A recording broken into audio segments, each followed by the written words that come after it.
recognize Senator Erwin Tulfo. Mr. Chair, while we waited for several minutes for our counterpart, the lower house, to sign that AIX bill, unfortunately, we are on a deadlock. Ayaw pong pirmahan at gusto po nilang nakikiusap po na pag-aralan pang mabuti ang ilang probisyon ng nasabing panukalang batas. Partikular po ang Section 17 kung saan nakasaad po doon na bawal po ang politiko mamigay ng ayuda, lalo na po ng DSWD. Pag-aralan daw po nila doon. Hindi ko po maintindihan kung ano pa pong pag-aaralan pa.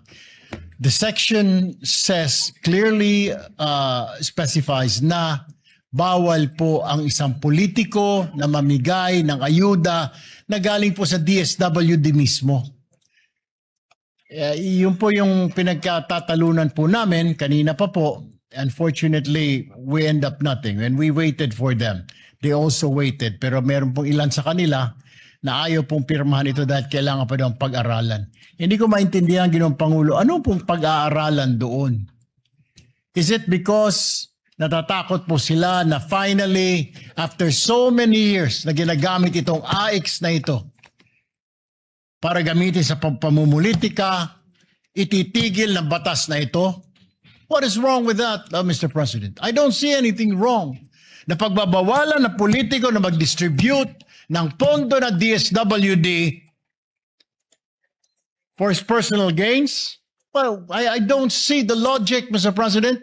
Number one, hindi po natin pondo yan DSWD, AIX na yan. Hindi po dapat ginagamit ng mga politiko yan. Dapat ang DSWD ang namimigay lang yan o ang executive department, ang Pangulo, dahil siya po ang head na lahat ng agencies.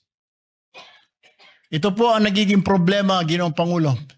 So, nais ko na lamang po siguro pag-usapan po natin sa bicameral conference po ito, BICAM, para ma-ironed out ho itong mga gusot na ito. Pero ito lamang po ang Section 17 na ayaw po nila at pinapaalis po na hindi naman po tayo pumapayag dahil inaprubahan po natin dito sa Senado na ilagyan po yung clause na yan. At ginawa na po natin yan last year during our BICAM sa budget. Sinama po natin yung clause na yan na walang politiko ang dapat mamigay ng ayuda. Ginagawa lang po nating batas na ito, Ginoong Pangulo. Ayaw po na lang pirmahan. Ayaw po nilang aprubahan. Kailangan daw muna nilang pag-aralan. Ano ang pag-aaralan dito, Ginoong Pangulo? What is there to study, to review? Na yung politiko wala doon sa pamimigay ng ayuda. Dahil mapopoliticize na naman, magagamit na naman sa eleksyon, sasabihin na naman ng taong bayan, political patronage para ikaw ay sunod-sunuran sa politiko na yan. Kung hindi mo iboto yung politiko na yan, kung hindi ka bobo, hindi ka makakatanggap ng ayuda sa politiko na yan. Matagal na po kasing ginagamit yan eh. Matagal na, Mr. President. It has long been a practice.